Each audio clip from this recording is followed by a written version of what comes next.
कहते हैं गुरु अपने आप ही मिलते हैं, अकस्मात, अचानक। गुरु ढूंढना नहीं पड़ता। बारिश का पानी जब बरसता है तो पानी तो सब जगह बरसता है, पर वो पानी ठहरता वहीं है जहां गहराई होती है। तालाब में गहराई है तो तालाब में भर जाता है, खेत गहरा है तो खेत में भर जाएगा। अच्छा, गहराई नहीं है, ऊंचाई है तो बह जाएगा। पानी बरसा तो सब जगह है, पर ठहरा कहां? जहां गहराई थी। उसी प्रकार जिसका हृदय गहरा है, अर्थात जो भक्ति और प्रेम की गहराई में डूबे हैं, उनके जीवन में ही सच्चे गुरु की एंट्री होती है। आज समाज में सच्चा गुरु मिल पाना ही मुश्किल है। आज आप सच्चे गुरु की तलाश करते हैं, सच्चा गुरु नहीं मिलता। क्यों नहीं मिलता? क्योंकि आप जब गुरु बनाते हैं तो आप गुरु इसलिए बनाते हैं कि हम गुरु जी बना लेंगे तो ये बड़े प्रभावशाली गुरु जी हैं, हमारा दुख दूर हो जाएगा, हमारा ये काम बन जाएगा, हमारा वो काम बन जाएगा। आप सांसारिक चीजों को मध्य में रख के गुरु चुनते हैं, इसलिए सच्चा गुरु मिलता नहीं। फिर गुरु कैसे बनाना चाहिए? गुरु इसलिए नहीं बनाना चाहिए कि हमारा काम धाम चलने लग जाए, पैसे आने लग जाएं। गुरु इसलिए बनाना चाहिए कि हे गुरुदेव, मेरी जिंदगी तो जैसे तैसे गुजर रही है, भगवान कहीं ना कहीं से दाल रोटी दे देते हैं, बस आप तो दाल रोटी के लिए गुरु मत बनाओ, गुरु बनाओ। हे गुरुदेव, दाल रोटी तो संसार से कहीं ना कहीं चल रही है, आप तो केवल ये कृपा करो कि मेरे हृदय में भगवत भक्ति बढ़े, भगवत प्रेम बढ़े, गोविंद की प्राप्ति हो जाए। ऐसा मार्ग प्रशस्त कर दीजिए जिससे गोविंद की प्राप्ति हो जाए। ध्रुव जी जब घर से निकले तो नारद जी मिल गए रास्ते में। नारद जी ने कहा, ध्रुव तुम्हें क्या चाहिए? तुम्हें पद चाहिए ना, तुम पद के लिए लौट आए हो, चलो मैं तुम्हें पद देता हूं। ध्रुव जी ने कहा, ना ना, हमें पद और प्रतिष्ठा नहीं चाहिए। गुरु पहले ये पूछता है तुम्हें चाहिए क्या? नारद जी ने पूछा तुम्हें क्या चाहिए? ध्रुव जी ने कहा पद प्रतिष्ठा नहीं चाहिए। फिर क्या चाहिए? बोले भगवान चाहिए।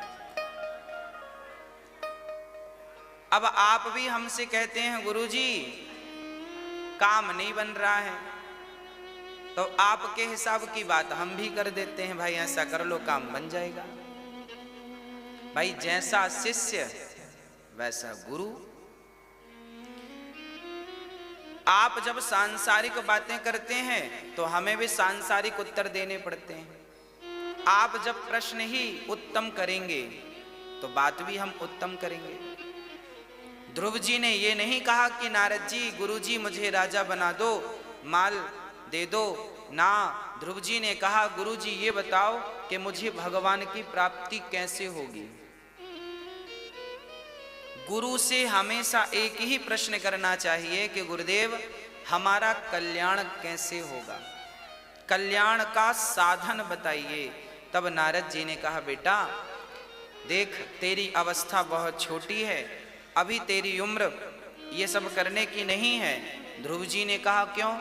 बुढ़ापे का मैं इंतजार करूं और कल ही मर गया तो नुकसान हो जाएगा। तब नारद जी समझ गए कि चेला पक्का वाला है, ये डगमग डगमग डोलने वाला नहीं है। तो शिष्य को तो पहले पक्का होना चाहिए। पक्का किस बात पर होना चाहिए? कि भगवान को पाना है, इस बात पे पक्का होना चाहिए, अडिग। ऐसा नहीं हम मिल जाएंगे तो देख लेंगे, प्रयास करेंगे नहीं। एक बार हम कथा सुना रहे थे तो कथा सुनाने के लिए हम गए, जहां कथा हो रही थी वहां से लगभग 1 किलोमीटर दूर हम रुके थे एक घर में। तो जब हम घर से उतरते तो वहां रोज के हम एक मैया मिलती, रोज हम एक मैया मिलती। हम रोज मैया से कहते, मैया कथा में चल नहीं रही हो? महाराज जी भगवान बुलाएंगे तो आएंगे। अब हम चले गए, कथा सुना के आए तो वो फिर बाहर बैठे पंचायत कर रही पड़ोसन से। दूसरे दिन फिर हम निकले तो वो ठंडियों का समय था, धूप पे बैठी, रोज मिलती टाइम से।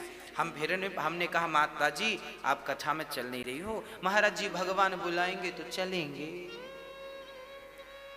हमको लगा शायद इनका कोई काम हो, पर जब कथा सुना के आते थे तो वो पंचायत करती ही मिलती थी, जाते थे तो पंचायत, आते थे तो पंचायत। हमने एक दिन पूछ लिया, माता जी ये बताओ मैया जी जब हम गए थे तब भी आप यहाँ बैठी हो, जब हम वापस आए तो भी आप यहाँ बैठी हो, अंदर गई कि नहीं? नहीं महाराज जी हम तो यहीं बैठे हैं तब से। तो हमने कहा फिर कथा में क्यों नहीं आई? बोले भगवान बुलाएंगे तो आएंगे। अब आप ये बताओ कि भगवान कैसे बुलाते हैं? अरे भगवान ने हमारे मुंह से कहवाया, तो हमसे कहवाया, हमने कहा ना कि मैया जी कथा में चलो। ये कौन कहवाया? ये भगवान ही तो कहवाए। चलना था कथा में। अब आप कहते हैं भगवान ले जाएं, तो क्या भगवान उठा के ले जाएं? ये चाहते हो? भगवान बुलाएंगे तो आएंगे। अरे बुला तो रहे हैं, हम कह तो रहे हैं चलो, और कैसा बुलावा? लोग समझते नहीं। याद रखना भगवान कभी डायरेक्ट कुछ कहने नहीं आएंगे, आपके पड़ोसी बनकर ही आपको कह देंगे, आपकी माँ बनकर ही आपको कह देंगे। हाँ कई बार हमें लोग कहते हैं बेटा ये रास्ता गलत है, इस पर मत चलना। आप सुन लेते हैं। कभी आपने विचार किया कि वो जिसने रोका आपको वो कौन था?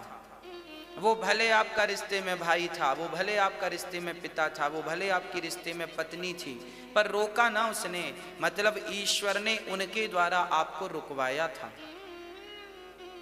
आप समझे ही नहीं और आप चले गए, ठोकर लग गई। इसलिए आप ये समझ के चलिए कि जीवन में जो भी आप व्यवहार करते हैं किसी के संग भी, तो आप ये समझ के चलिए कि जो लोग आपके बारे में जो कुछ कह रहे हैं, आपको जो अच्छी सलाह दे रहे हैं, वो सलाह परमात्मा की है, उसे मान लो, उस रास्ते पर चलो, जीवन में कभी ठोकर नहीं लगेगी इस हिसाब से चलोगे तो।